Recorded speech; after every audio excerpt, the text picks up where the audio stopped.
Weber, Wicker. Comment protéger un enduit de sol décoratif? Un enduit de sol décoratif, type béton ciré, doit être recouvert par une finition afin de le protéger contre les taches et rayures. Deux finitions, cire ou vernis, sont à appliquer en fonction du type de local, de ses sollicitations et de la brillance désirée. Pour réussir une protection de béton ciré, voici le matériel à utiliser. Un rouleau à poil moyen, 6 à 8 mm pour la cire, un rouleau à poil microfibre, 10 mm pour le vernis, une perceuse, un fouet mélangeur pour peinture, une auge propre, un ruban adhésif, des surchaussures, un humidimètre, un chiffon anti-poussière ou balai microfibre, un pad bleu ou noir. Les matériaux: un primaire bouche-port qui ralentira la pénétration des liquides et renforcera l'adhésion de la finition associée, une finition, cire ou vernis, qui apportera la protection contre les taches, l'usure, la micro-rayure et limitera la glissance. Avant application, veillez au port des équipements suivants: gants, charlotte ou casque, vêtements à manches longues et surchaussures. Voici maintenant comment procéder. L'application du produit de protection doit se faire au minimum 24 à 48 heures après l'application de l'enduit de sol. Vérifiez le taux d'humidité résiduel du sol à l'aide d'un appareil de mesure de type humidimètre approprié. Pour l'application des vernis, ce taux doit être inférieur à 4% et 8% pour une cire. Attendre plusieurs jours supplémentaires de séchage si ce n'est pas le cas. Poncez légèrement l'enduit à l'aide d'une monobrosse munie d'un pad bleu ou noir pour éliminer les aspérités, homogénéiser la surface et favoriser l'accroche de la finition.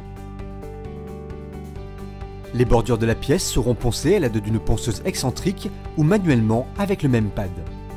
Dépoussiérez par aspiration soignée. Retirez les dernières particules à l'aide d'un chiffon anti-poussière ou balai microfibre.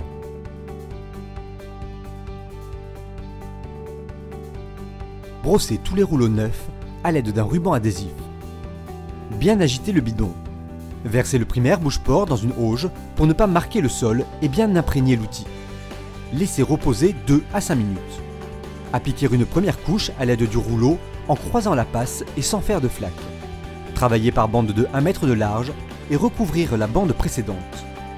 Cette couche peut être doublée après séchage pour saturer le support ou en cas de traces de rouleau.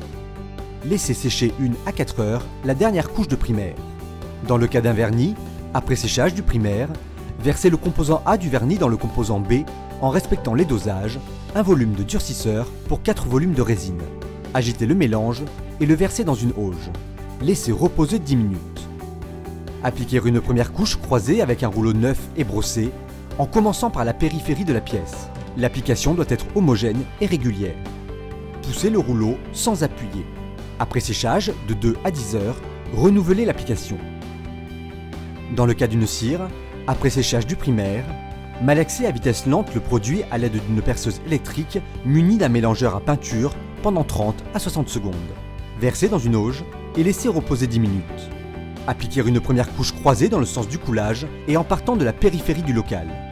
Après séchage, cette passe sera doublée voire triplée en respectant un temps de séchage d'1 à 2 heures entre les couches. Le revêtement est accessible à la marche 6 à 24 heures suivant la mise en œuvre, selon le produit choisi et les conditions de température et d'hygrométrie.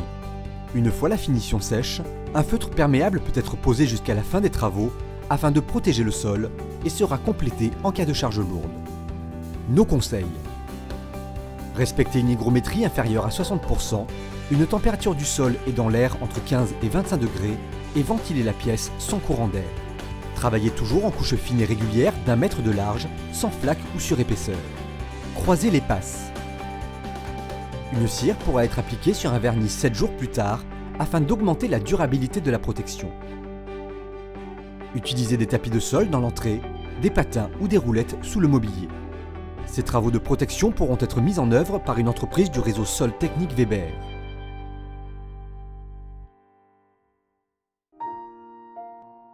Weber, Wicker.